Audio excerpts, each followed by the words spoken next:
আমার বাবা ক্ষুধার্ত, না খাইতে না খাইতে খাদ্য নারী শুকাইয়া গেছে।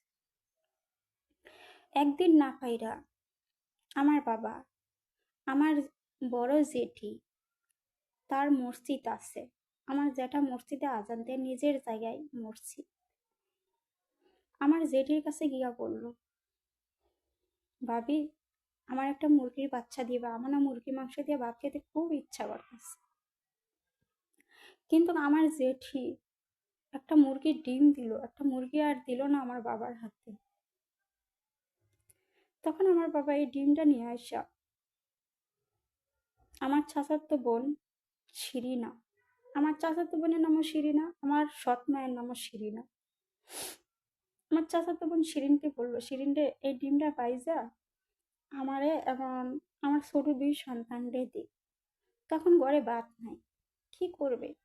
তখন শিরিনা ছিল একটু দয়ালু, শিরিনদের ঘর থেকে কয়টা ভাত নিয়ে আসা ডিমটা বাইজা আমার ছোট দুই ভাই এবং আমার বাবাকে দিল। 19 দিন পরে এই ভাত কয়টা খাইলো আমার ছোট দুই ভাই, আমার বাবা। আমার মা গেছে কাজে, মাটি কাটে রাস্তায়, কয়টা টাকা নিয়ে আসে বাবার চিকিৎসার ওষুধ নিয়ে আসে, এখন খাবার নিয়ে আসে জোগাড় করে। এভাবে চলে সংসার কিছুদিন। কিন্তু আমাদেরকে যে মানুষের বাসায় কাজে দিল আমার বড় ভাই আমিন এবং বড় বোন জরিনা, ওই টাকাগুলো যে আমার বড় ভাই আমিন এবং জরিনা না বুক করে খাইতো, আমার বাবাকে খাইতে দিত, তাও একটু মনে হয় আমার বাবা বাঁচত না। কিন্তু তখন তো আমার বড় ভাই মমিন আর আমি তো ছিলাম ছোট, কিচ্ছু বুঝি না, আমাদের কি করার ছিল।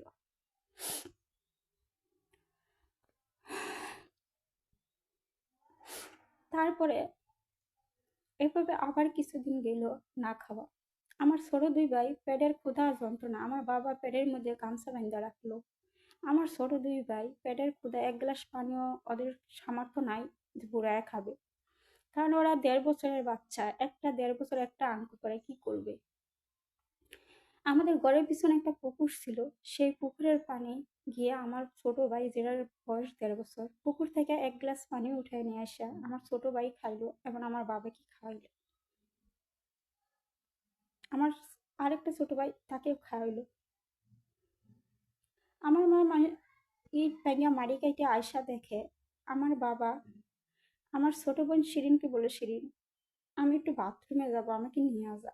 আমাদের এলাকায় আগে কোনো বাথরুম ছিল না, ধান খেতে নিয়ে গেছে, আমার বাবাকে বসাইছে। আমার বাবার পায়খানা রাস্তা দিয়ে প্রচুর পরিমাণ রক্ত আসলো। শিরিন এটা দেখে হতাশা হয়ে পড়লো আমার ছোট বোন শিরিন, যারা করে চিৎকার পাইরা শিরিন ঘরে নিয়ে আসলো। শিরিনের বয়স ছিল তখন 9 কি 10 বছর।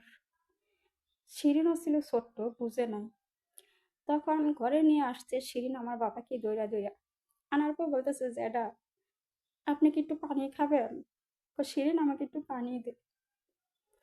আমাদের ঘরে কোনো পানি ছিল না, শিরিনগর ঘর থেকে আমাদের গ্লাসটা নিয়ে শিরিনগর ঘর থেকে একটু পানি আনতে গেছে। পানি নিয়ে আসা দেখে আমার বাবা এই দুনিয়াতে আর নাই, মারা গেছে। কিন্তু শিরিন তো আর বুঝতে পারে নাই যে মারা গেছে, কারণ শিরিন তো ছোট ছিল, শিরিনের বয়স ছিল 9 10 বছর। শিরিন বলতেছে, যারা তুমি পানি খাও না কে, তুমি তো পানি চাইছো, তুমি পানি চাই ঘুমায় গেলা, যারা একটু পানি খাও একটু পানি খাও। ডাক খাইতেছে আমার বাবারে, আমার বাবা উঠে না। আমার ছোট দুই ভাই কান্না করতেছে পাশে বসে, উঠে না। গ্রামবাসী এসে দেখলো মারা গেছে। আমার মা ইট ভাঙ্গা মারি কেটে করে টাকা নিয়ে এসে বাবার জন্য ওষুধ নিয়ে আসলো, আইসা দেখে আমার বাবা মারা গেছে।